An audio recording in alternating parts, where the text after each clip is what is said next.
A couple quick notes. That was the 1,300th win in program history. It was the 4th time this season Middle Tennessee has erased a deficit of more than 15 points in a game, come back to tie or take the lead. And the 11th time TFL Leonard has had 2+ blocks and 2+ steals this season, by far most in Conference USA. We'll have opening statement from Coach, and then we'll have questions for him and Jared Coleman-Jones, and shortly be joined by Justin Buford. Really happy that we woke up with about 7 or 8 minutes to go in the first half. I thought to start the game, FIU was the aggressor. They were more energetic, playing harder, a talkative group, excited to play, and I thought they were just a step quicker in really every facet. I told our team for the last couple of days, and they responded, but that because of Thursday's win, you know, you put a lot into either rivalry games or sometimes trying to upset somebody that's like FAU, nationally ranked. And then you watch that next game, and there's kind of that emotional letdown because you put so much into getting that upset or getting that win versus a rival. Sometimes that's one and the same. I just thought we were a little flat, and then, you know, once Jones wasn't playing, now you can add to that mentally. And I just thought they were playing free and just being the aggressor. And so with about 8 to go during the timeout, we just talked about, hey, you're about to get run out of your own building if you don't wake up. And our goal at that point was try to get it to 10 by half. And we got it to 14. Then at halftime, just told our guys that we've got to make the run to start the second half. They can't be the team that goes on the 6-7, 8-0 run. We've got to do it, try to get down to 7, 8 points by the under-16 media, and then make it a ball game. And a lot of guys made some good plays. Anytime you're down 24, you've dug yourself a big hole, and a lot of people are going to have to make plays. And this guy beside me continues to get better and made some big plays. Questions? What sort of defensive adjustments did y'all make? Nothing. Just started guarding harder. I mean, really, we were just soft with our pressure, soft with our voices in terms of just there wasn't any demonstrative, really anything for a while. You know, just we weren't disrupting what they were trying to do. They were getting some fairly easy shots. I thought our rim shots weren't explosive and violent and aggressive on the offensive end. They looked like they were. I'll back up. We said over the last couple of days that I thought there were 3 things that were important for them coming into the game. I thought they would be rested because they didn't play Thursday. They haven't played since last Saturday. They're going to be rested. They're going to play confident. They're 5-2 in their last 7 games. One of those wins is against us. One of those losses is a 4-point loss at UAB. We all know how hard that is to go down there. So, you know, you got a motivated team is the third one. You're going to have a confident team because they're playing well, and you're going to have a motivated team because they're right around that 5 or 6 mark. The first top 5 teams in the league are going to get a bye in the tournament. So you got to understand the kind of energy and zest that they're going to play with, and they did. Coach, the numbers don't always show it, but what kind of a spark plug is Justin Buford? I said on the radio, it's almost like you were listening to my post-game radio. Were you?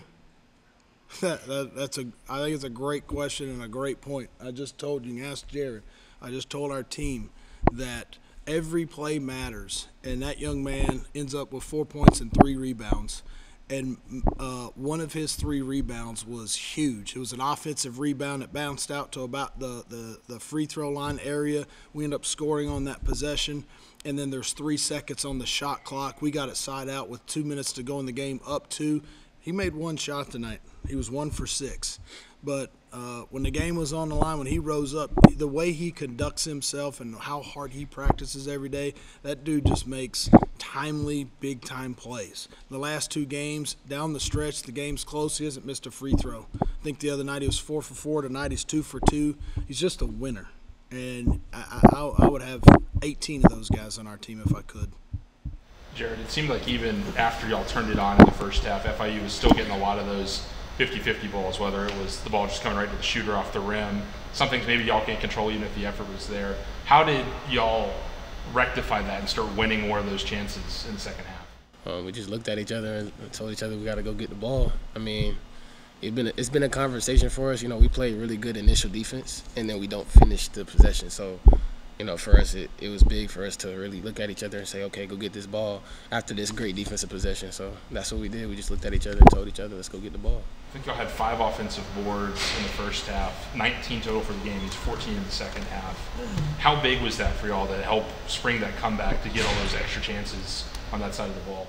It was huge for us. You know, that type of stuff gets us going because we're a tough team in the heart. Sometimes we just come out and the energy's flat, but you know, deep inside of us, we're all tough guys, and we all want to play tough. So, no, that was huge for us. It was huge for us in the swing of momentum. T gave you a behind-the-back pass to finish off, and I think it gave an 8-point lead. Maybe it wasn't the best passing decision. Walk us through that play. How did you see it develop? So in practice, a lot of times, T's a spontaneous player. So, and he's very athletic. So, you know, you just kind of got to adjust to him on the floor. So he went up, and I know either he's gonna dunk it or he's gonna drop it off to me because we talked about it in the huddle, late flash to the rim, to the front of the rim. So he went up, and I knew he was gonna put it behind his back. He started to wind it up, and I fumbled it a little bit, but I was ready for it for the most part. So For the most part. For the most part. It seemed like the offense was able to be a bit more methodical, a bit more precise with what y'all were doing in the second half. What changed on that end? Was it just a better focus, or was it? Yeah, just better focus. I just didn't, again, kind of like the defensive side. There wasn't schematic changes so much. It was just an energy change. And, you know, it wasn't that it's not that our players didn't or don't respect FIU. It's just that you pour so much into the game on Thursday, and we just came out flat. And then I think not only that, but 2 starters are out, and you emotionally are thinking, you know, we're going to be good. We're at home. We've won a lot here. We're 28-2 in our last 30. We're going to get it. And then they knock you in the nose. And, you know, it takes you a while to figure out that these other guys are pretty doggone good too. JB's a terrific coach, and they're hard to prepare for. So the next guy up, they think he's pretty daggone good too. They gave him a scholarship. I just thought our pace on offense, the zest we guarded with, just finally we woke up. Coach, last time you guys played FIU, you talked about how they were okay with turning it over because they knew they were going to turn you over. Not only how important is it, but how hard is it to take care of the ball against those guys? Really hard. It is because it's difficult to simulate how they play. And just because the way the schedules work this year, both times, it's coming off of a game against FAU, and you got some guys that have played some big minutes the night before. You can't simulate how hard they guard you, how frantic the game can get. And they came into the game the 22nd best team in the country at forcing turnovers, and they're good at it. And when they turn you over, you can see they've got team speed. It's not just 1 or 2 guys. They are flying up the floor. And so live ball turnovers are deadly against those guys. Just can't do it. And, you know, you could see when you're down 24 in a game like that, you know, if you were playing a slower-paced team, you'd probably feel like you were down 50. You know, you knew that there were going to be enough possessions in the game if we could just get ourselves locked in because of the fast-paced nature of which they play. Maybe you walk us through that side-out buzzer beater you got. It looked like there were at least 2 guys on you, maybe a third. I was sort of blocked by the referee. Don't boost him. We're triple teamed. What was that, the call out of the timeout? How'd you get the ball and knock down the shot in that situation? No, we really didn't have a call. It was just an emergency. I looked at the clock, seen it was 3 seconds. We have a side out of bounds play, but I knew it wasn't enough time to get a good look. So I seen my matchup, and I was looking at T. I was yelling at T. T didn't look at me till like the ref was on like count number 3. He threw me the ball, and I knew then I was like, I got to shoot this because if I pass it, time gonna run out. It's gonna be a bad decision. I think I saw more motion out of you after that play than I've ever seen you show on the court because you're just sort of level-headed player. Yes, sir. the way you play. But what was so emotional about this comeback? Not just for you, but for everybody on this team. I saw more emotion out of this team than I've seen in a long time. It's simple, mainly because if you don't have a team like how we have, like a mature team, and the guys that we have and the love we have for each other, you quit. You quit and you lose by 30 at home. Building was full, and it's just we not that team. We like in the locker room, it wasn't any panic. I went in, I told them, hey, let's just stick together. You know what I'm saying? We gonna make our run, and we did at the end of the first half. So I knew then we was gonna be good. So we just had to keep keep stacking. Our run was gonna come. We was gonna get the stops. So I already knew, like, this team we are built to last. Like, we love each other, and that's all that matters. When you love each other, you'll do anything. That's why we play so hard for one another. Nick, there's a lot of. You see why I said I'd take 18 of him? You see why?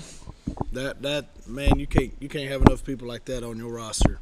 I don't care who you are, what level you are, if you're a pro player or pro organization, a college team, a high school team. That dude is a winner, man. And guys like playing with him, and you can see why. I mean, I would love to be his teammate. I love being his coach, but I love the way this dude carries himself every day and the way he plays. Straight up winner. Thank you.